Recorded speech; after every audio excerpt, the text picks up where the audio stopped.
On this journey, I'm travelling north, to a group of islands closer to the Arctic Circle than to London, that are steeped in layers of sacred history, religion, and faith. This is the kind of place I love coming to because it's so rich and varied and diverse. I'll meet islanders passionate about Orkney as a place of ancient and modern pilgrimage. In Orkney, we're very proud of our Norse heritage. It connects you into that deep time and space so that you can really start to explore how you feel about things.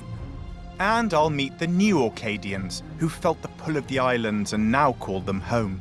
It's been a beautiful experience, and if one is able to have a say in the cycle of rebirth, I would choose Orkney again. Join me on an epic pilgrimage across 12 of Scotland's magical, sacred islands.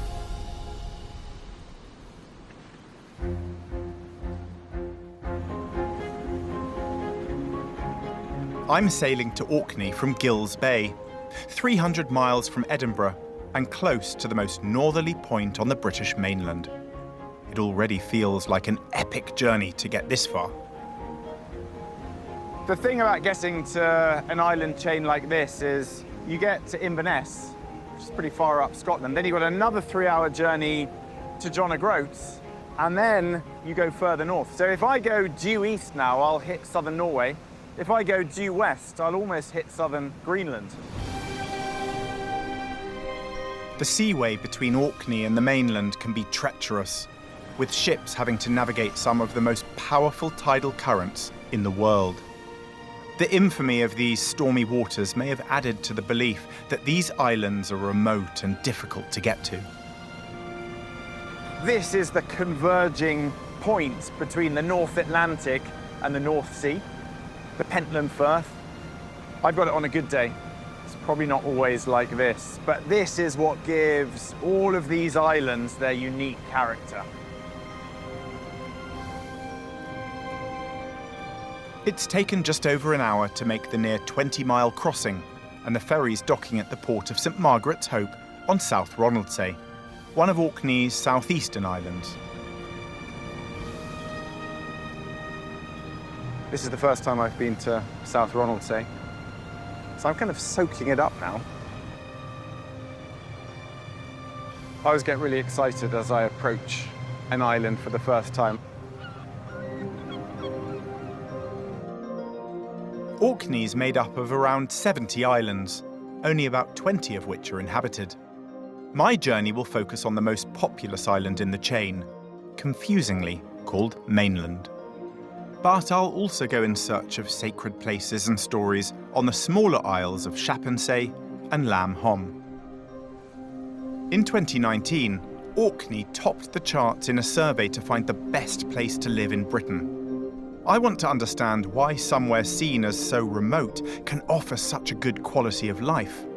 And does spirituality play a part?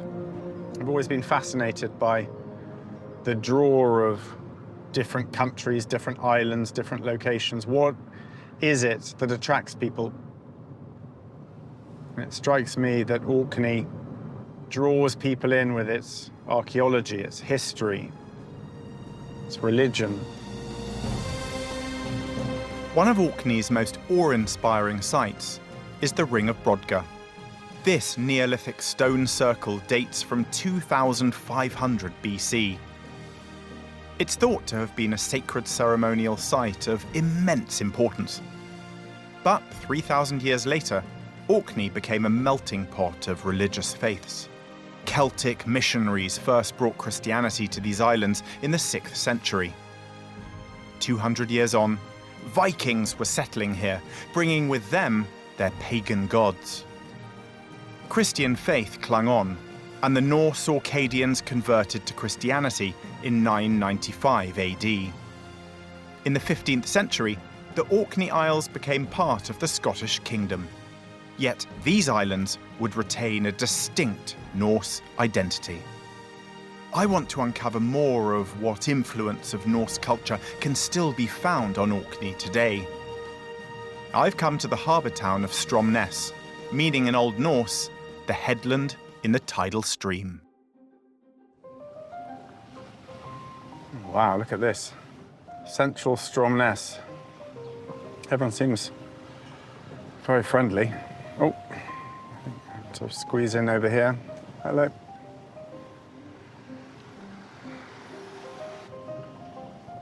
Feels like a pedestrianised area, but there are cars.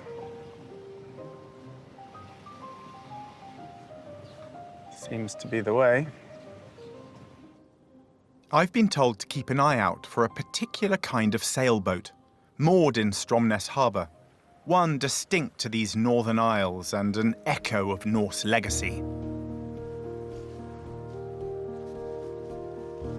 Hey, Morris. Hi, Ben. What a day. Oh, it's been like this for weeks. Yeah. I'm heading out for a sail with local yawl enthusiast Morris Davidson to learn more about his boat and Orkney's Norse heritage. Her. She is beautiful.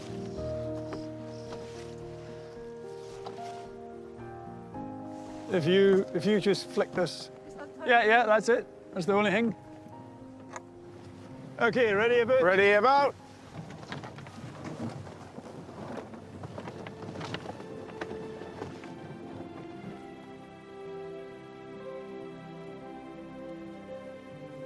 You're trusting me with your yawl. I feel very honoured. No, the yawl will look after itself.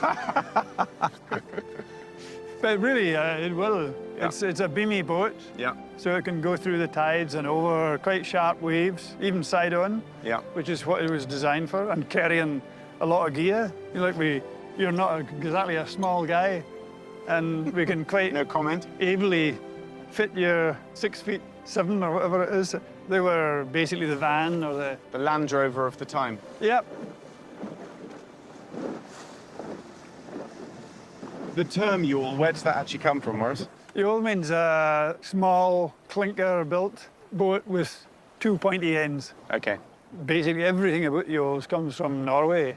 As far as we're concerned, the Vikings had these as little flit boats to flit between the long ships, and this is what they used to take folk in and out from the shore. We may as well jibe again, I'm afraid. Yep, don't worry. That's what I'm here for. Yeah. Just make sure it doesn't go forward, yeah. And hold it on the other side. And roll in, yeah, got it. Okay. Oh, Look at the efficiency with that small amount of wind. Oh. well, that's streamlined both ends.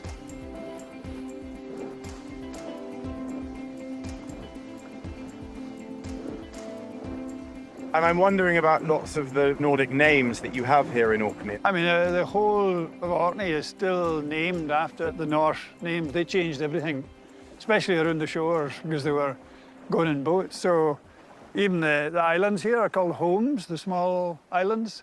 Mm-hmm.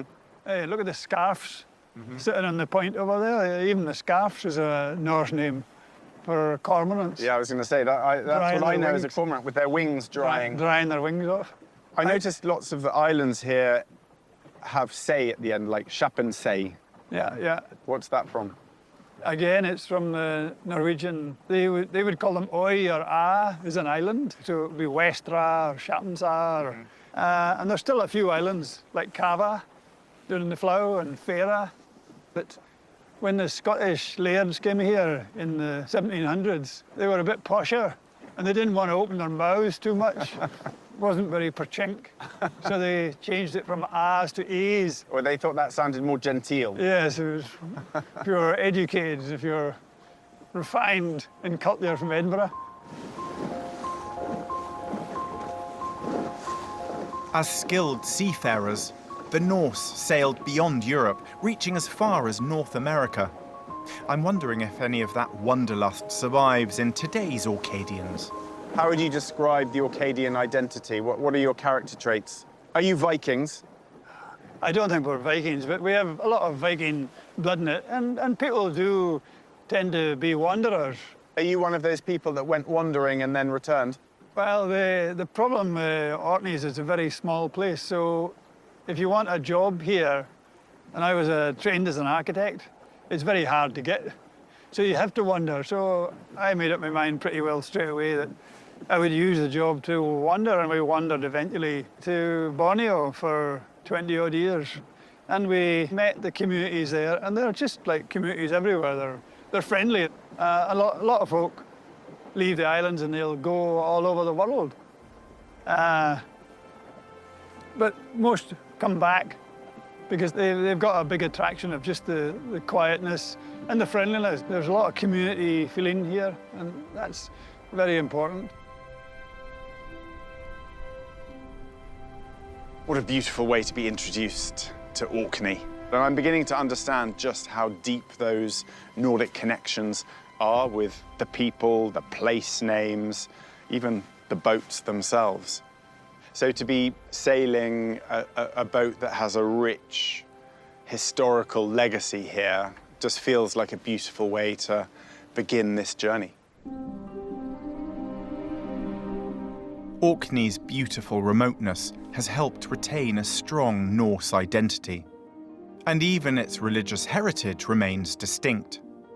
Celtic saints are associated with the Hebrides, but Orkney has its own Norse Christian saint, Magnus the Martyr.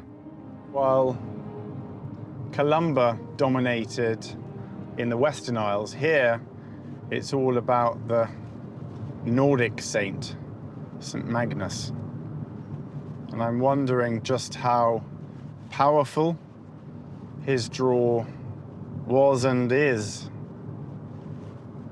Does St. Magnus still loom large in Orkney?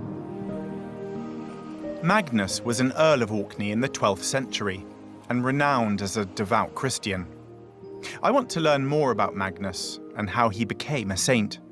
Dr. Sarah Jane Gibbon, an expert in Norse Christian heritage, has suggested we meet at a spot associated with Magnus. So tell me where we are now. What's the significance of this beach? The significance of this place is that it holds part of the St. Magnus story. So St. Magnus is Orkney's patron saint, and he was murdered on the island of Egglesey, which is just over there, in about the year 1117. We think he was taken to somewhere on the mainland, and the suggestion is that it's here at Acreness. Who murdered him? His cousin, Hakon. They were joint earls, and then, as often happens, they fell out. After several failed attempts to reconcile the situation, the men of Orkney said, one of you must die. So Hakon said, well, it's not going to be me. And so he ordered the death of Magnus. His death was the reason, I suppose, why he becomes a saint, because he dies for the people in a way. He dies so that their lives are easier, rather than continuing to fight on. So he dies for them. Magnus allowed himself to be killed by an axe blow to the head. At a time when conflict was often resolved by bloodshed, for Christians, Magnus's self-sacrifice for peace echoed the sacrifice of Christ for all of humanity. And it said when his body came to this beach, barren ground became miraculously green. If we're talking about Norse saints, I'm thinking Vikings. And then when we mix that with Christianity, it seems an odd mix. Yeah, it does, but it does mix. One of the things about Magnus that I think is so interesting is that he's able to move and mould and shift through time. So he begins his life as a warrior saint, and then as time moves on, he starts to become more of a pacifist saint. And so he then symbolises peace. So he changes through time, just as people need a different kind of saint. He's able to provide that for people.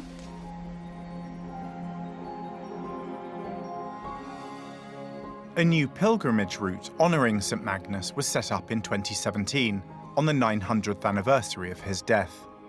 Sarah Jane helped bring his legacy back to life by researching places of sacred significance associated with the saint, now plotted on the St. Magnus Way. Beginning near this beautiful beach where it's believed the saint's body was brought after his sacrifice, it takes modern pilgrims across Orkney's mainland, finishing at St. Magnus Cathedral. In an increasingly secular age, the walk is popular with many who aren't Christian. I think what's quite interesting, if we look at the context of religion across the British Isles, in Scotland in particular, Probably the number of churchgoers is going down, but arguably the number of people coming out on what we'd call a pilgrimage is going up. Yeah, I guess, is that maybe because they're looking for something different? What they can get from a pilgrimage is a different kind of experience than what they can get in a church, perhaps. The pilgrimage way, the way we set it up, it connects you into that deep time and space so that you can really start to explore how you feel about things. And this landscape lends itself to that. You can switch off from the world when you do this.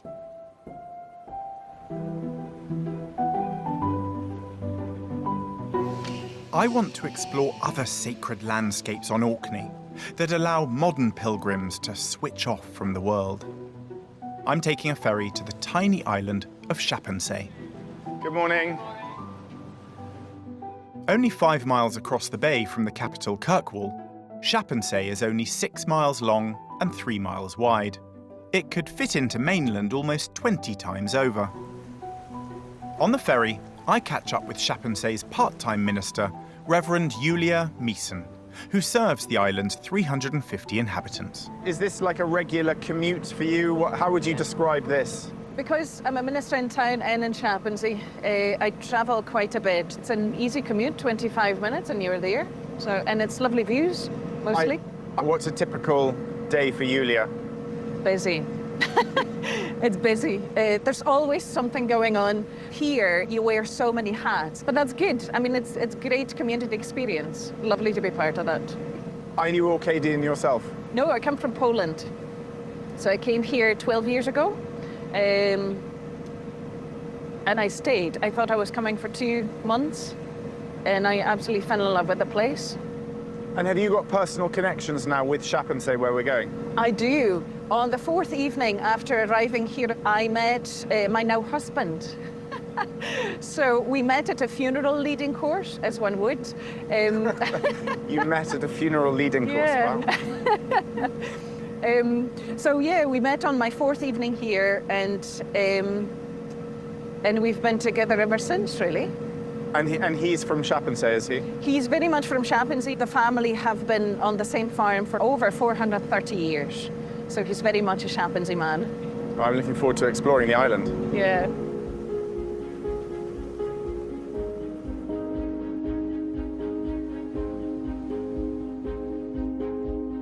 The island feels serene and peaceful, untouched by the stresses of the modern world. I can see the attraction of coming here as a visitor. Of the 350 residents, almost a third, like Julia, were born outside Scotland. Is it the tranquility that drew them here? Feels like a very quiet place, but I suppose that's the point. Absolutely. Orkney is a healing place, really. So for some people, this is too much, and they can't stay here. But for many, it brought healing. When you say healing, in what sense? In every sense. Everybody's got baggage of some kind. I'm sure you do too. Of course. And so this place is really just a place where you become whole again. Never fully. I mean, I'm a minister. I believe the fully is going to come in the afterlife, but to a degree, definitely. And so, yeah, so many people have experienced it. So many people have stayed and just absolutely love it and wouldn't trade it for anything. It's beautiful in any weather, and I think it invites reflection on life, on relationships, on faith, mortality, you name it. Do you think that's partly because of its remoteness? There's not much happening here, so you can't help but clear your mind and fill it with other things? No, that depends. There's a lot happening for the locals. As I said, everybody wears so many different hats and so many jobs to do and so many activities. But if you're a visitor to the islands, then yeah, you're not as invested in the place as we are. And so you've got the space and the time to contemplate. But what does it mean to belong to this island? Julia invites me up to the family farm to meet her husband Kenny and stepson Simon. So this is the farm. What a location, right by the sea. Oh, it's wonderful. Hi there. The farm is now in Simon's hands, with Kenny popping in to catch up on progress. There's a lot of family heritage to uphold. So this is my husband, Kenny. Hi, Kenny. I'm Ben.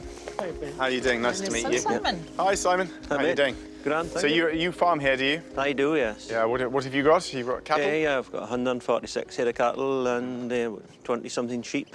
Very good. And this is, you grew up here, did you? I grew up here, yes. Yeah. Ah, so you're very familiar with the farm. Very familiar with all, yeah. But he does all the hard work now. Yeah, I'm the consultant. Now. You're just the consultant.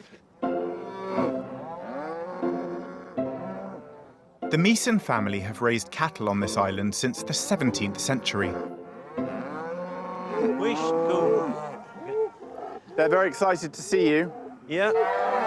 Usually they know when you see more than one person, that something's going to happen. Is there enough fresh grass for them now? Yeah. Quiet. So what will happen to these cows? What will... These ones are all breeding cows. Yeah. In there. Wait.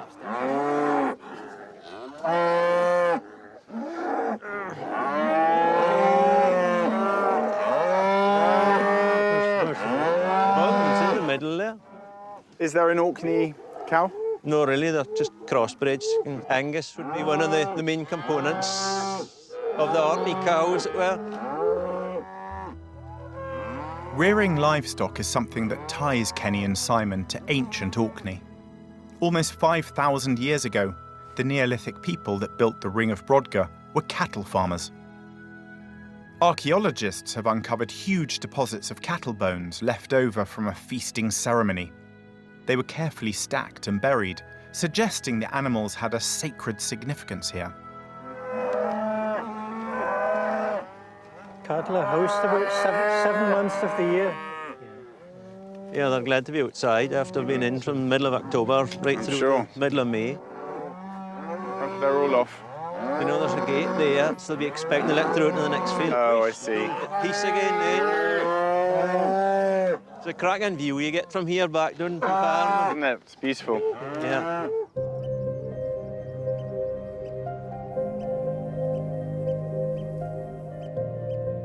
I wonder how deeply connected Kenny feels to Chappensay, and how growing up on this island inspired him on a spiritual level. This is one of my favourite spots. I used to come up here with my parents on a Sunday and we'd find all the birds' nests. It's quiet, it's perfect peace, and you feel part of the place. You're not in imposition, something you don't find elsewhere. I just loved it. I still do. You still do. Yeah. Sounds to me like you, because of the nature of your childhood, you were much more connected to the landscape maybe than other people are today. I think our horizons were pretty small. Playground was the farm and the shore and the hill here. Sometimes got up to mischief. It wasn't always perfect, you know, but it was good fun. Yeah, I had a good childhood. Yeah.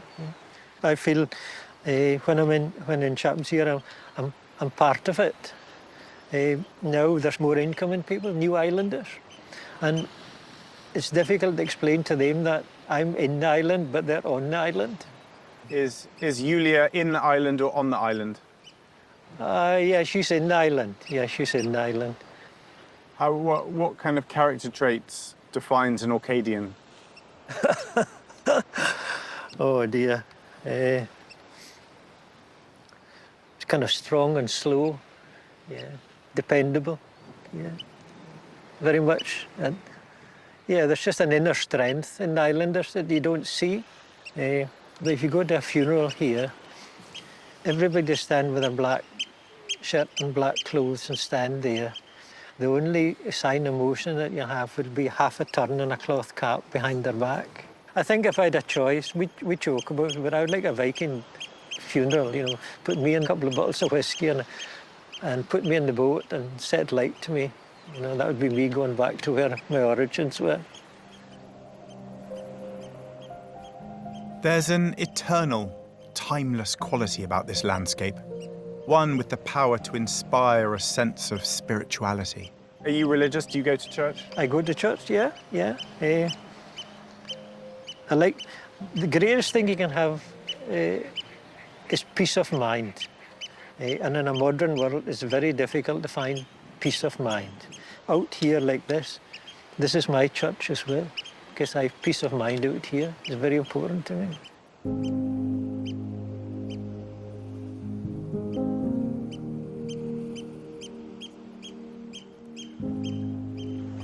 I feel very privileged that he chose to share his special place with me. For Kenny, this is his life. He's been coming here to this spot since he was a wee lad. You know, a lot of people are struggling to find peace of mind.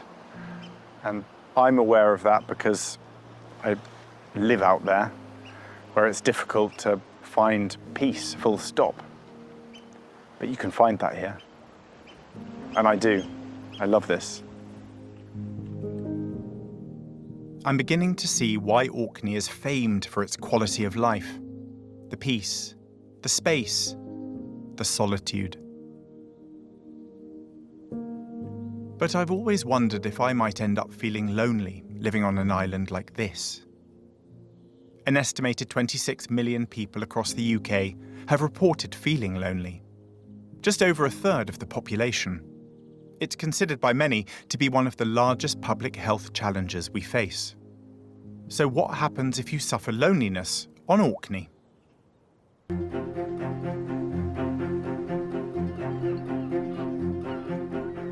Back on mainland, I'm dropping into the Men's Shed, an organisation dedicated to reducing isolation. Donnie Grieve has welcomed me into the organisation's workshop. I'm going to lend a hand with one of the Men's Shed's current projects, a playhouse for the local primary school. So can I help with anything? What needs to be done? Well, there's a hammer here. Yeah? And there's a lot of nails here. Okay. Yeah. So this is like, almost every bloke has a little workshop of some kind in their home. This is like a huge mix of all of those together. Pretty much, yeah. Yeah. Just in there? Nail it about there. Men's Shed is a worldwide organisation. The concept originated in Australia 30 years ago. Another one there, or yeah? Another one there. There's now over 1,000 in the UK and Ireland, with 4 of those on Orkney. Each shed varies from place to place, but its mission remains the same, to connect the community. What colour's that being painted? Post office red. Your choice of colour? No. What colour would you go for? I think anything but red. Anything but red.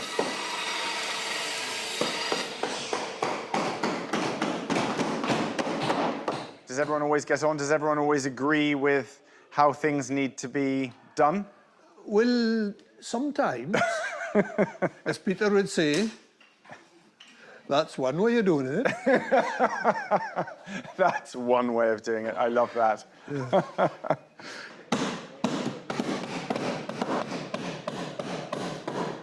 So how does it work, Donnie? Where do the materials come from? We supply the materials, and then we charge the cost of materials to the customer. Mm-hmm. And then we get a donation for the work. Mm-hmm. We don't charge for time. You couldn't possibly charge for time. We find that we get enough in the donations to cover the time we spend.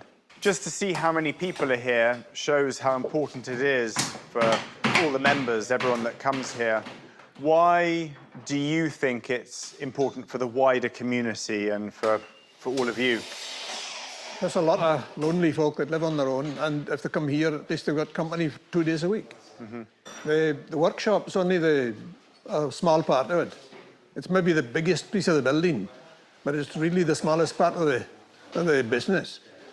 It's really the upstairs, meeting everybody else. That's the important bit. Mm-hmm. This is only a means of getting folk into the building. Upstairs, I find Morgan Harkus, the chairman of the Men's Shed in Orkney, having a cuppa with some of the other members. It's a great thing, so people can make stuff here. You've got a workshop, you do classes, all sorts of things, yeah? Oh yeah, there's no fast rules or anything. We open for 10 o'clock in the morning, we close at 4-ish. Mm-hmm.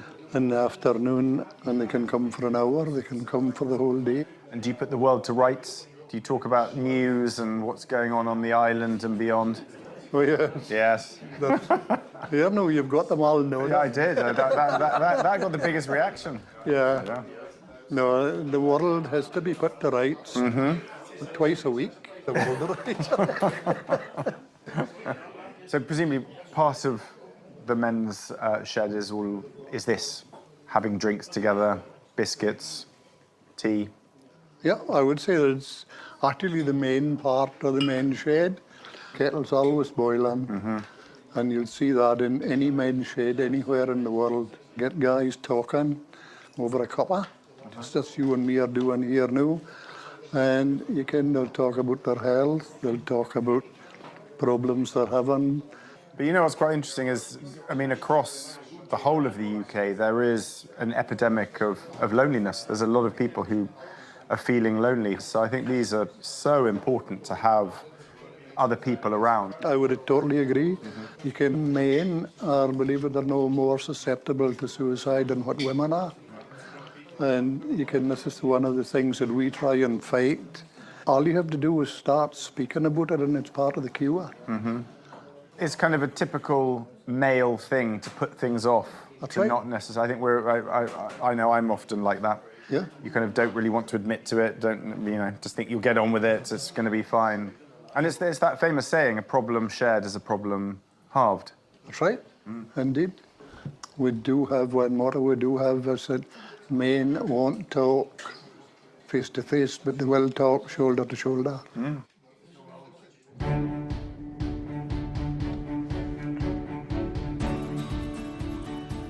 What an amazing organisation Men's Shed is.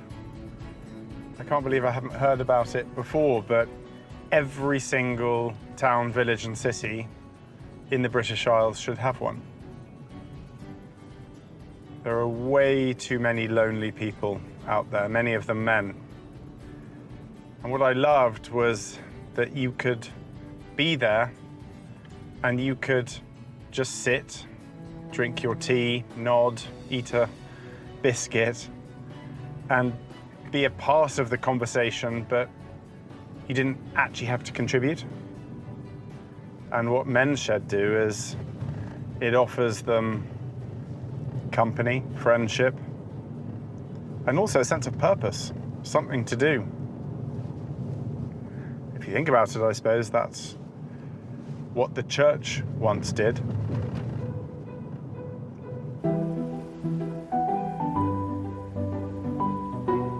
My journey now takes me to another of Orkney's smaller islands, Lam Hom, linked to mainland by a causeway.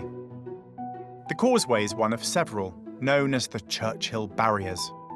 They form a defensive shield around Scapa Flow, a natural harbour used by Navy ships throughout the 20th century. You can see why the islands were a great anchorage for the Vikings, right through to World War I and World War II, where so many military vessels, naval vessels, were all moored. The barriers were built in response to the sinking of HMS Royal Oak by a German U-boat in 1939, with the loss of 835 lives.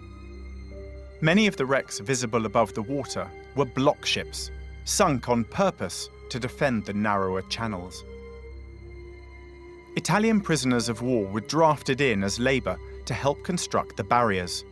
One of their camps was on Lam Hom, and an extraordinary sacred site survives from their time on the island.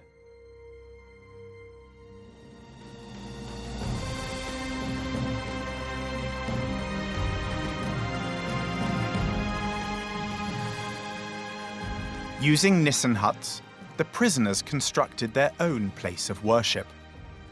It's known as the Italian Chapel, and it's stunning. Saved from near dereliction in the 1960s, today the chapel's frescoes are touched up by a particularly skilled hand. Antonella Papa would normally be based at the Vatican, working on iconic holy treasures like the Sistine Chapel. But since 2015, she's been coming to Orkney to work at this sacred site. Hello, Antonella. Hello, Ben. I don't want to interrupt you. No. So how many times have you been here working on this? Twice. First time I was in the 2015, and I came second time in 2017. Yeah. I fell immediately in love with the place. really. Why? What was it? Oh, it was just the nature, wildlife, breathtaking landscape, and the people, so friendly, so welcoming. I remember when I left Orkney, I was so sad, and I found myself in tears. And when in Rome, I just thought, oh, that I wanted to go back again, because it's a magical place. The chapel is a testament to the power of human spirit, full of symbols of peace, from the doves flying above the altar to the Christ child's outstretched olive branch. What are you actually doing now? What's the process? Just I am touching up the scratches or damages are on the painting With the watercolours. with the color. Yeah. In this case, I can mix maybe 2 different colors, so it's better to have it very light, transparent. You have to be like a detective. Yeah. Yeah. When you come into here, can you feel the Italian influence? Well, because I read the story that was made by Italian prisoners of wars. But when I entered here, it was so emotional. And I couldn't believe that they made something so beautiful. What do you think they were trying to say with this? Obviously, religion was very important to them. Yeah, I know, but this is a message that beyond the nationality and the religion. They were here not for holiday. They were just trapped in this island. And really, look what they have made. It's amazing to make something that could help them to have a hope to come back home one day and to find their families alive, because they didn't know. It's just a message of peace and hope. All the project is perfect. I love everything inside here. Yeah, I think it's the best place where I've been working ever. I wonder what life was like here for the Italian prisoners of war on Orkney. Did they form friendships with the local community? Honorary President of the Italian Chapel Preservation Committee, John Muir, remembers the Italian prisoners of war. Fortunately for me, he lives just across the bay. Ah, hello, Ben. John, how are you? Very good to see you. Can I come in? Certainly. Thanks so Welcome. Keeping the sunshine for you. Absolutely. So we've got a whole series of photos and things here to look through. Just bits and pieces. What are your memories of the Italian prisoners here? Well, I was 6 years old when they came to Orkney, so and when they came initially, of course, they were enemies, absolute enemies. It was only after they capitulated that they were given the freedom that they could come across and meet up with the local people. Did you ever get to know any of them? Well, one in particular, he was a barber in civilian life and probably was a barber on the camp as well. And I know that I got my hair cut, and he also had a leather strap and a cutthroat razor. You know, he whipped it around to sharpen the razor, and then he trimmed the back of your neck like this. And my older brother was whispered in my ear, just watch him, he's the enemy, you know, he'll cut your throat. But that shows the trust that you all had. Oh, absolutely. What about the shaving kit there? This shaving kit, it was one of the men, Ugo Pizzi. He went out one evening and he picked up this shaving kit and was lying on the shore. And his family tells me that he used it for the rest of his life. And when he died, the 2 sons decided that it should come back to Orkney. Isn't that beautiful, the relationship that was built? After Italy's surrender, the Orkney community opted to embrace the soldiers in what was such a hostile time across the world. Faith had become their commonality. For these young men to have spent so much time building that chapel in particular, religion must have been incredibly important. They must have been very devout. They really were, and just to be able to practice their religion meant a great deal to them. At that time, there were very few Roman Catholics in Orkney. But, I mean, even now, On the first Sunday of the month, the priest from Kirkwall comes out to the chapel and they celebrate Mass there. So it's still a chapel that is in use, apart from being a very major tourist attraction. So what's this photo? This is presumably the Italian prisoners of war. This is the Italian prisoners of war. This is not all of them. There was 550 on this camp and 550 on another camp. This is Domenico Chiacchetti. It was him who really painted the main structure of the building. He actually stayed behind for a couple of months because there was some work that he wanted to finish. So freedom was offered to him. He could have gone straight back home, but yes. he preferred to stay here. Yeah, that's Chiacchetti again. Yeah. That's him doing restoration work in 1960. So he came back to kind of touch up all the work that he had done when he was a prisoner of war. Just to finish off his work, yeah. After he finished the restoration, Chiacchetti wrote an open letter to the people of Orkney, telling them, "The chapel is yours, for you to love and preserve. I shall remember you, always." It's really beautiful, isn't it? That Orkney is a really significant place for people so far away. Yeah, absolutely. I mean, the whole thing is derived from war. You think no good come out of war, but something good did come out of war, and that, well, it's the Italian chapel, and it's really been a very special project for me.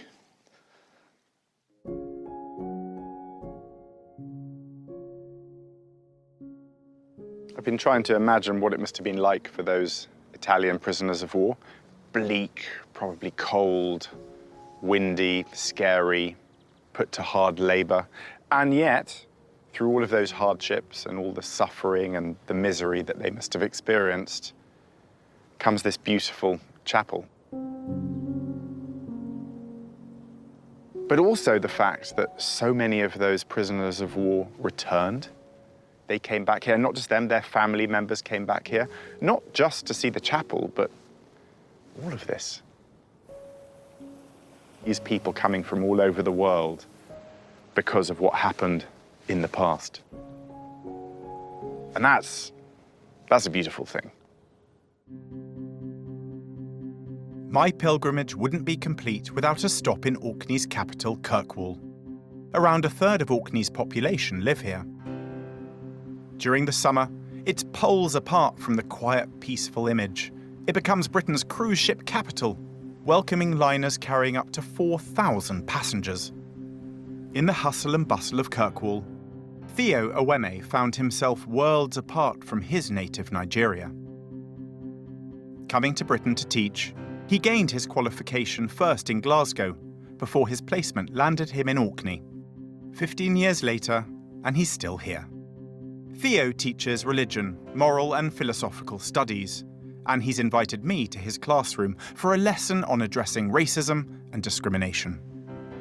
So where's your classroom? Oh, just here. That's my classroom.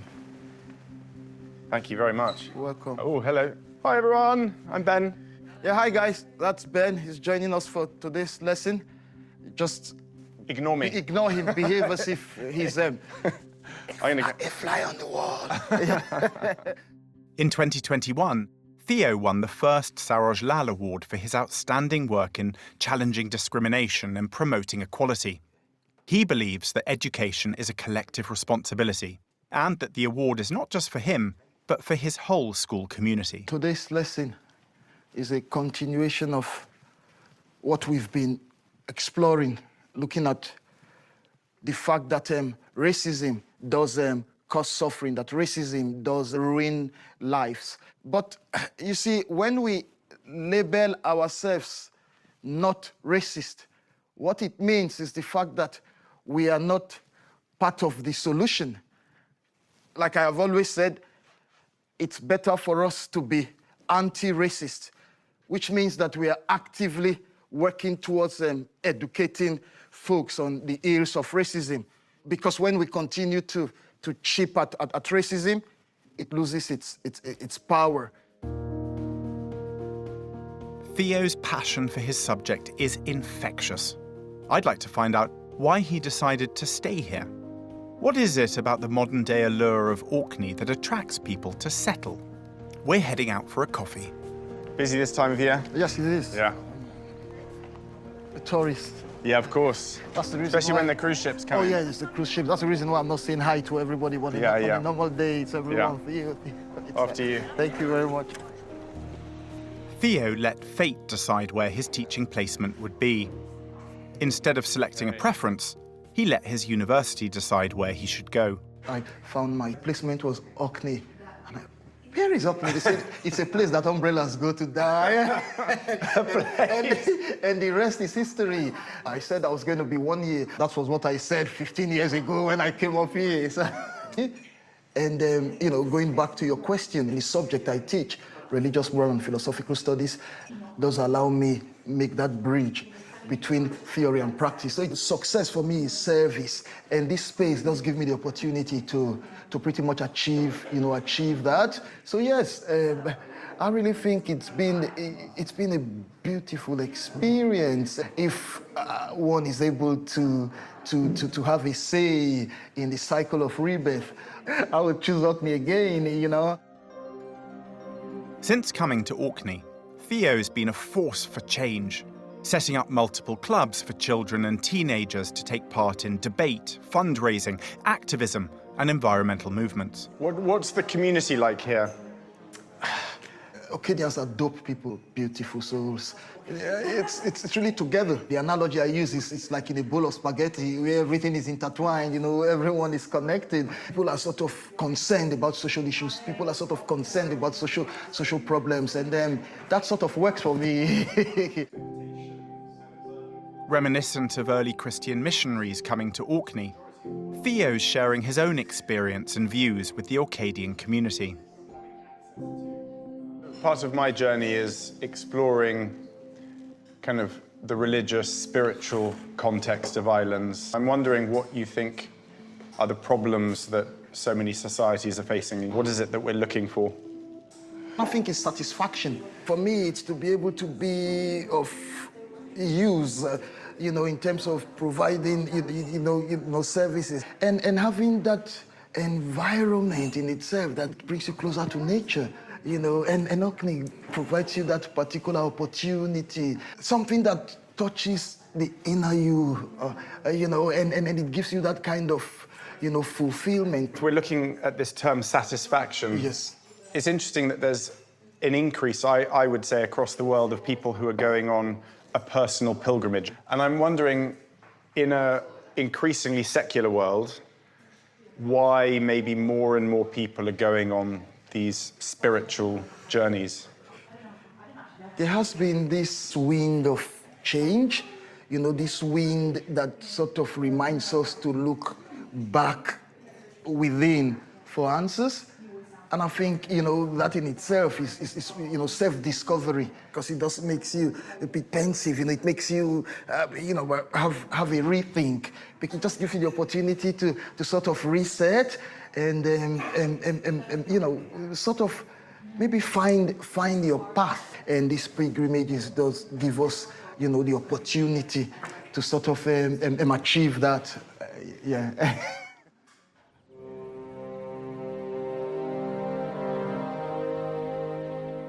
I have one last stop to make on my Orkney pilgrimage, Kirkwall's magnificent St Magnus's Cathedral.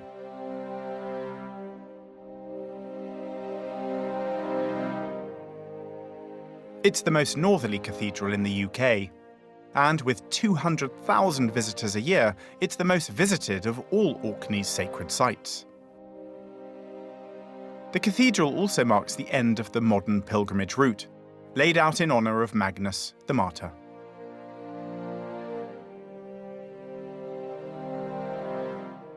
It was founded in 1137 as the final resting place of St Magnus. It became a place of pilgrimage for Christians during the Middle Ages, with thousands journeying to Orkney to venerate the saint and the shrine which housed his relics. To fill me in on the cathedral's incredible history, Fran Hollinrake, the cathedral's custodian, is giving me an exclusive tour.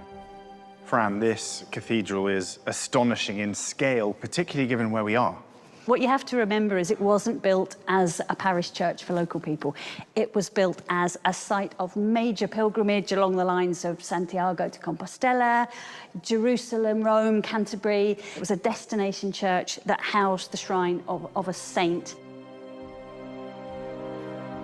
In the 16th century and the Protestant Reformation, pilgrimage and the worship of saints had been banned.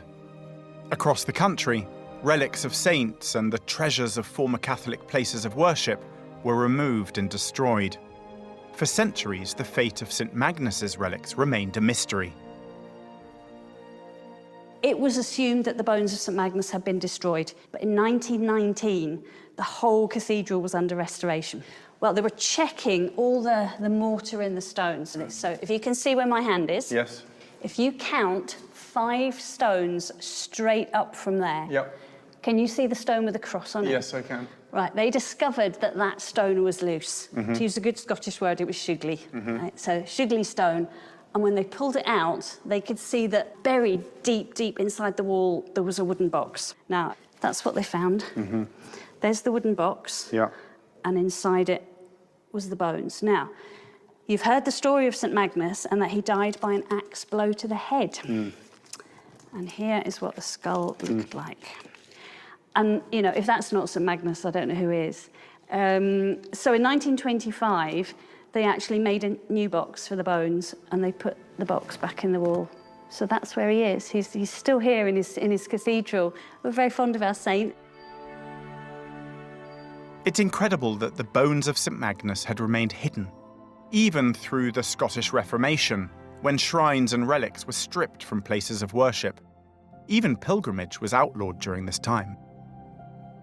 It obviously means a great deal to you to retain the knowledge of everything about the cathedral and how that relates back to Orkney. Yeah, yes, absolutely. This, for me, is the spiritual heart of the islands. There are sites which are older, which also have spiritual significance. But for me, this is the one that gives Orkney a lot of its identity, a lot of its strength. And I am very passionate about it. Yeah, it's very special to me. Any other places in the cathedral that I can explore? Oh, lots and lots. If you like, we can go upstairs and see what's up there. Yeah, I'd love to.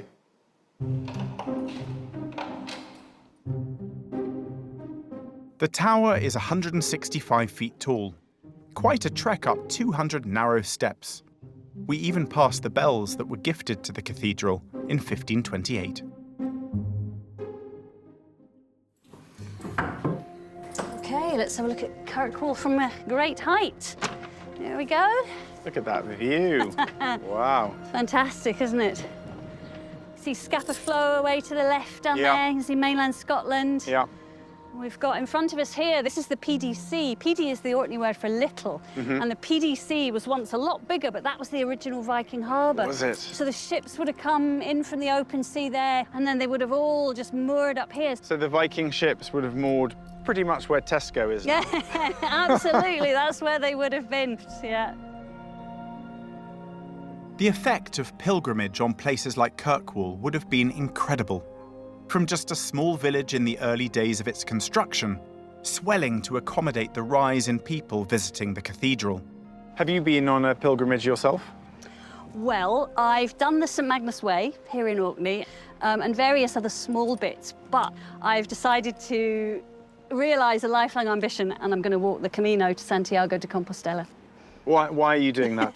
I think this is the ultimate in continuous professional development, frankly. You know, I work in a site of pilgrimage. I feel like I should go on a big, major, important pilgrimage. I think having a walk with a purpose is something else. And you'll know that. You're going for a reason. You know, you're not just ambling along, you know. But having something that has a spiritual purpose gives it another layer of meaning, another depth to it. I do feel that there is an enormous amount of power in these places, and I'm really curious to find out what it would be like to go there as a pilgrim and feel what that's like. Wow, you've basically summed up this whole journey, really, which is trying to understand the power, the draw a place can have on you, whether you were drawn in the religious context of a pilgrimage, or whether you're drawn by history, whether you're drawn by geology, by nature, by the power of a landscape. And I think you've summed that up rather well, Fran. Thank you. It's been such a wondrous journey to Orkney. I'd been eager to learn more about the Norse heritage, but have been surprised by just how deep-rooted it is. Very identifiable. It's there. You don't have to scratch beneath the surface. It's in the place names, it's in the history, it's in the patron saint. And over time, Orkney's magnetic draw, pulling in those from far and wide, has enriched that sense of community and belonging. And I love the idea that there's a rich variety of pilgrimages that people have been on, knowingly and unknowingly, that has brought them here. And what they found is a warm community that has embraced them and welcomed them. And that's what I'll take away from this short little journey to Orkney, this rich tapestry of people from all over the world who've been brought together in, as Theo described it, a bowl of spaghetti. All those strands interwoven and ultimately leading together to this very happy, thoughtful, kind community.